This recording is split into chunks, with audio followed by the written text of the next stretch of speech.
Samajwadi party Maharashtra प्रदेश के अध्यक्ष अब्बू हाशिम जी ने जो बात कही है वो महाराष्ट्र के हिसाब से सही कही होगी और ये समाजवादी पार्टी के राष्ट्रीय अध्यक्ष माननीय अखिलेश यादव जी के संज्ञान में बात आ गई है और इस संबंध में अंतिम निर्णय वो करने का काम करेंगे।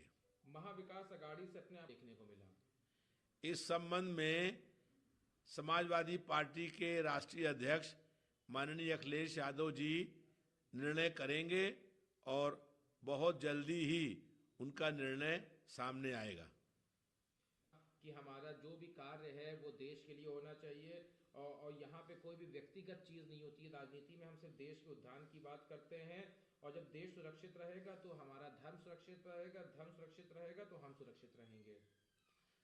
भारतीय जनता पार्टी की सरकार और प्रदेश के मुख्यमंत्री लगातार जनता के मुख्य मुद्दों से जनता का ध्यान बांटने का काम करते हैं।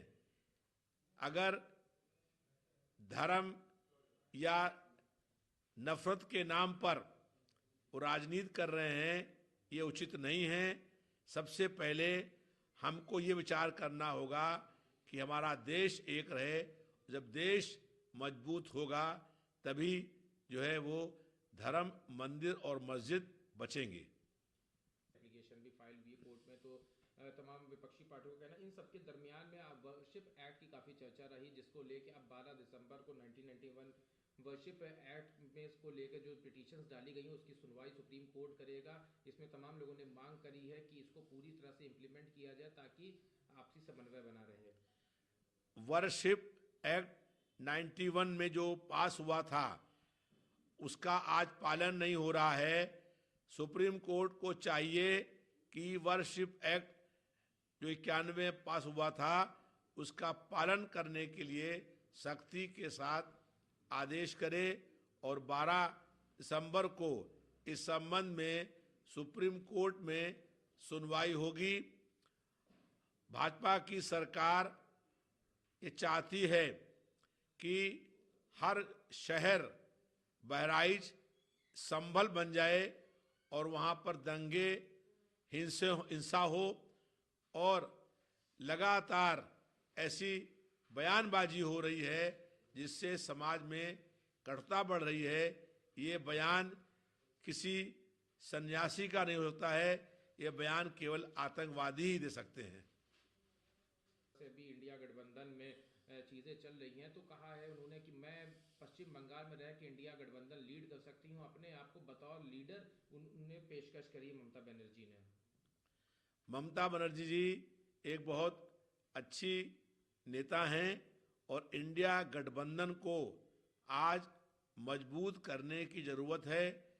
भाजपा की सरकार के खिलाफ पूरे देशव्यापी संघर्ष के लिए ये आवश्यक है कि इंडिया गठबंधन मजबूत हो और जनता के मुद्दों को लेकर के इंडिया गठबंधन लड़ाई लड़ने का काम करे, सड़कों पर संघर्ष करने का काम करे और भारतीय जनता पार्टी को सत्ता से हटाने के लिए इंडिया गठबंधन को मजबूत करना होगा।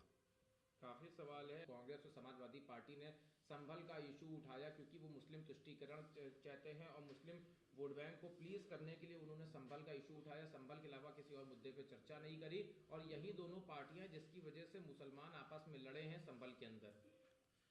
बहुजन समाज पार्टी भारतीय जनता पार्टी की बी टीम बन गई है और भारतीय जनता पार्टी के कार्यालय में उनका बयान टाइप होता है। संभल में अगर जुल्म, अन्याय या तानाशाही हो रही है तो उसके खिलाफ हम लोग बोलने का काम करेंगे। कोई क्या कह रहा है इसकी हम लोग परवाह नहीं करते हैं। जो सच है और लोगों को न्याय दिलाने के लिए हम लोग संघर्ष करने का काम करते हैं। संभल में जिस तरीके से भारतीय जनता पार्टी ने दंगा कराया, हिंसा कराई, 5 निर्दोष लोगों की हत्याएं हुई, तमाम लोग घायल हुए और हम लोगों को वहां जाने से रोकना ये लोकतंत्र पर हमला है। तमाम घायल लोगों का इलाज नहीं हो रहा है और हम लोग जा कर के घायलों को आर्थिक रूप से मदद करने का काम करते और जिन लोगों को की मृत्यु हुई है उनके परिवार के लोगों को मुआवजा देने का काम करते। लेकिन भाजपा सरकार ने हम लोगों को बलपूर्वक वहां जाने से रोक करके संविधान और लोकतंत्र की हत्या करी है, हमारे संवैधानिक और मौलिक अधिकारों का हनन किया है।